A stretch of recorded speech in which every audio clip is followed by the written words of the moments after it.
The single and most important thing in any film is the story. No matter how good your picture is, no matter how good your sound is, if your story is bad, then I don't think you can make any progress. That is why today we're going to be dealing with what kind of story to tell, how to tell these stories, how to put it together, and what audience you are looking to impact. If you're joining us for the first time, please subscribe to this channel and don't forget to click the notification button just so when we post the next episode, you'll be quickly notified. My name is Toka McBaror. Welcome to this series. It's a series of 10, and by the end of it, we hope that we're able to teach something. Now let's jump straight into the topic of the day. How do I tell my story? Which story should I tell? How do I choose the story to tell? For a very long time, we had issues in Nollywood because I'm a Nigerian. We had issues in Nollywood because we try to tell stories that people can probably not relate with. So this is my rule, my number one rule.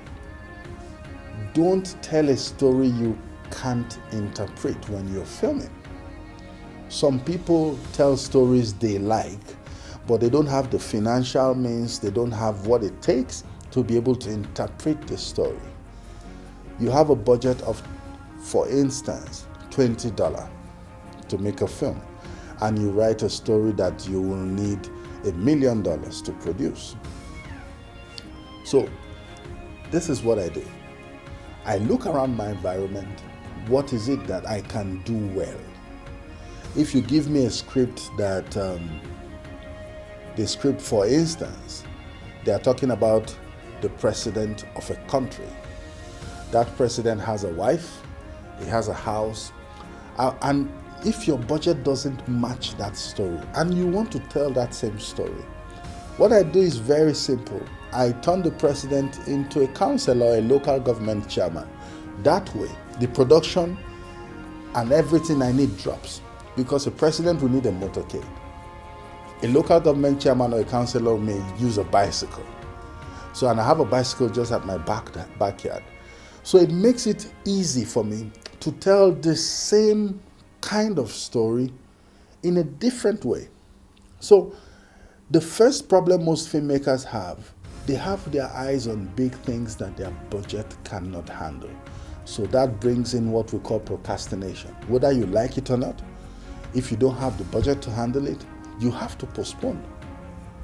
So, for instance, during the pandemic, during the lockdown, we had, I had my crew. Everybody was with me. The crew, everybody was in the house. So we were just eating and drinking. So we decided that, look, let's do something to be able to spread sensitization around Africa, to let people know that coronavirus is real. So we decided to create something called the Chronicles. And we wanted to tell a different kind of story. We didn't want that direct, okay, just this is how coronavirus, wash your hands. No. So we did it in a form of a movie, a short film. Every cast in the movie is a member of the crew.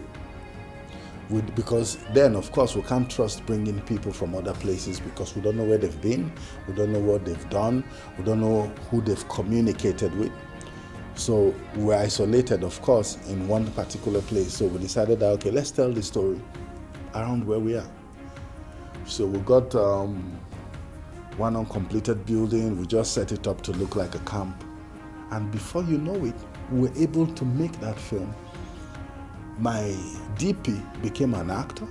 My AD was an actor. I think I was the only one that didn't act in that film. When we made an end of the first episode, it was good, simple but good. So we decided to create more for the world to see. So we turned it into a series because after all, we were jobless. So that taught me one very important lesson. You don't need the whole world to make a film. You can do what you want to do right where you are. With your little equipment, with your phone, you can make a film. Today, there are festivals around the world where they accept only movies made from mobile phone. So that shows that there's support for you no matter where you are. So in choosing the type of story you want to tell, please look around you. What can I do very, very well? What can I tell very well? What do I have? What can I create? What can I do? Don't be in Nigeria and you want to shoot a movie that is set in America. Then you go and start trying to create America in Nigeria. Because you don't have the funding and you are just starting, that is a long shot. You will never ever do it. I see people write me notes, they send me emails that I have a good story that will change the face of Nollywood, that will change the face of the African cinema. And I say, that's your story, keep it. Do the small one, start with the small things. Because it is good to hit it big, but it is precious to start it small and grow into it. There is nobody that has made it in the industry today that will tell you, I started from the top. It is important to start from the bottom. That way, you will learn and learn and learn. So stop thinking about big things. Stop thinking about huge stories. Think about the simple things. You want to make a short film? Please think about what has happened in your neighbor's house, something authentic, something original. That way you can grow.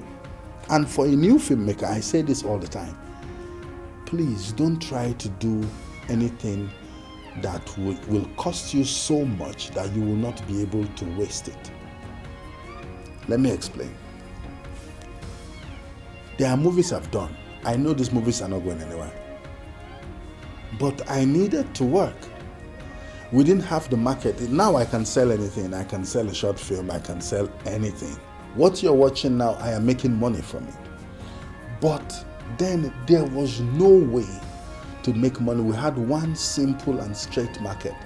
If you make a movie, you take it to Idumota, somewhere in Lagos. Then a group of people will sit down and decide if the movie is good or not, if they are going to market and put it on DVD or not. So that time, I told myself, I said, I must continue working, whether I have anywhere to take it or not, because the more you work, the more you get better. So please, if you want to be a filmmaker, create something small. Tell yourself that I am doing this, I'm wasting this money. I don't care. I just want to work. I just want to be doing something. There may be nothing that will come out of it, but at least I will learn from it. I will learn from the mistakes I will make. So don't try to do it big. You have nobody you're competing with. If you make it in the industry, fine. If you don't make it, nobody cares. So create small films that you can just go ahead and do. Something you can do and watch in your bedroom and say, okay, I like it, play it for your family, then put it on the internet. You can never know. So if you're out there, this is a simple fact, something that has worked for me. Please make as many short films as possible. Collaborate as much as possible. Just pick the right story, the story you can tell, authentic to you, authentic to your village, authentic to your hometown, authentic to your environment. Something that people will now see and say, it doesn't look like a film, it feels very natural. Then you know you have achieved something.